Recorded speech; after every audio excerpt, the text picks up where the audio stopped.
Baik, Assalamualaikum warahmatullahi wabarakatuh. Bapak Ibu Guru yang terhormat, kembali lagi di channel Guru Abad 21 Media Informasi dan Edukasi. Di video kali ini Bapak Ibu kami akan membahas banyak pertanyaan atau komentar dari subscriber. Kurang lebih seperti ini, Menko ada info bahwa gaji pensiun membebani APBN. Nah, memang Bapak Ibu beberapa saat yang lalu Ibu Menteri Keuangan Ibu Sri Mulyani rapat dengan DPR. Informasi ini kami kutip dari media nasional yang terpercaya, Tempo ya. Di sini judulnya Sri Mulyani sebut dana pensiun PNS membebani APBN. Nah, ini isi beritanya.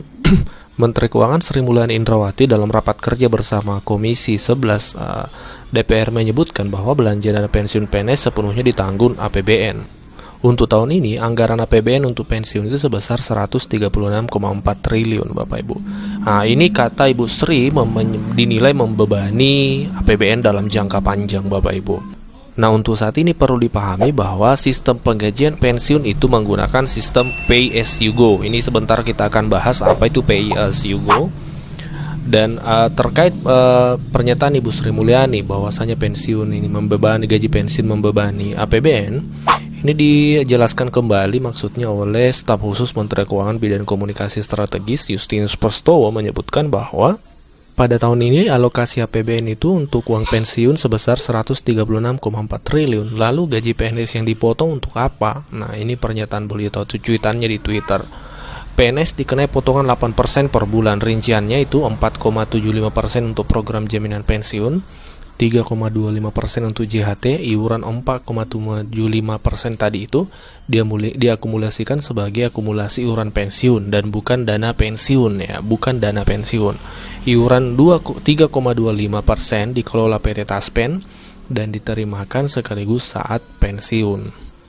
Nah, oleh karenanya, Kementerian Keuangan ini mengusulkan skema penggajian pensiun itu menggunakan fully funded atau pendanaan penuh. Nah, ini perlu dipahami apa itu yang pertama tadi, sistem yang berjalan saat ini yaitu sistem pay as you go dengan usulan Kementerian Keuangan yaitu fully funded atau pendanaan penuh. Baik, kita akan bahas ini Bapak Ibu dengan berbagai sumber yang kami rangkumkan. Baik. Nah, sekarang kita perlu mengetahui dulu bagaimana sih sebenarnya skema pensiun saat ini. Jadi saat ini menggunakan skema pay as you go. Apa itu pay as you go? Yaitu intinya seperti ini, gaji PNS itu dipotong sekitar 4,75% ditambah dengan dana dari APBN. Jadi ini yang dipotong dari gaji PNS. Tapi gaji PNS yang dipotong ini adalah hanya berdasarkan gaji pokoknya saja. Gaji pokok dari setiap PNS, tidak termasuk tunjangan-tunjangan yang lain, misalnya tunjangan kinerja dan lain sebagainya. Ya, dari gaji pokok. Sekali lagi ditandai di sini dipotong berdasarkan gaji pokoknya saja. Nah, ini yang menyebabkan selama ini gaji pensiun itu relatif kecil ya, relatif kecil. Nah, ke depan pemerintah rencananya adalah menerapkan skema fully funded. Seperti apa skema fully funded itu? Jadi gaji PNS itu dipotong berdasarkan pendapatan total, sudah termasuk tunjangan kinerja dan tunjangan-tunjangan lainnya, bukan hanya berdasarkan gaji pokok saja. Dan adapun persentasenya itu tergantung dari PNS yang bersangkutan. Misalnya dia sepakat dipotong 10% dari gajinya, itu bisa saja. Jadi semakin tinggi potongannya, maka semakin tinggi tabungan dari PNS tersebut yang akan diterima nanti di akhir masa baktinya, seperti itu. Misalnya anggaplah PNS itu sepakat dipotong per bulan 1 juta atau bahkan 2 juta, tergantung tentunya jabatan dan pendapatannya. Karena semakin tinggi jabatan maka semakin tinggi tentu pendapatan yang diperoleh oleh PNS tersebut. Nah, ini skema ini bisa membuat PNS mendapat pensiun yang lebih besar karena tidak hanya mentok di 4,75% tadi, tapi bisa lebih daripada itu, tergantung kesepakatan PNS itu tersendiri. Dan bukan hanya itu, kita lanjut lagi, kita simulasi ya supaya lebih mudah memahami dengan skema fully funded. Ya, misalnya total pendapatan seorang PNS atau P3K ini sebagai contoh saja, itu kisaran 7 juta rupiah. Sudah termasuk, ini bukan hanya gaji pokok, tapi sudah termasuk tunjangan kinerja dan lain sebagainya. Nah, PNS tersebut sepakat dipotong 1 juta per bulan. Nah, 1 juta per bulan. Ini sebenarnya bukan dipotong tapi ditabung di PT Taspen setiap bulannya 1 juta rupiah.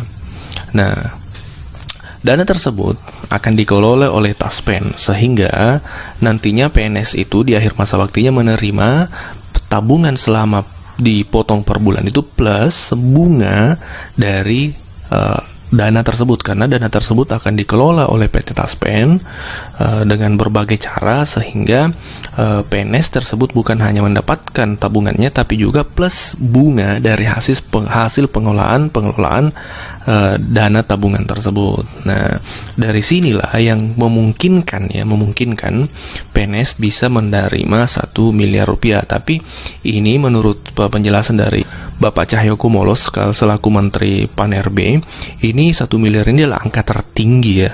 Jadi bukan berarti semua dapat 1M, tidak. Tergantung nanti sejauh mana atau sebesar apa potongan setiap bulannya dari PNS. Tentu semakin tinggi potongannya, maka semakin besar juga nanti akumulasi tabungannya dan semakin besar juga bunga nanti yang akan didapatkan, seperti itu. Yang pasti, menurut penjelasan dari berbagai sumber ya, skema fully funded ini memungkinkan PNS mendapatkan gaji pensiun yang lebih tinggi daripada skema yang ada saat ini, yaitu skema Pay As You Go. Karena sekali lagi, skema saat ini ya, yang saat ini dipakai itu mentok di 4,75% dipotong. Sementara kalau di fully funded ini tidak ada batasan, tergantung PNS-nya mau dipotong berapa.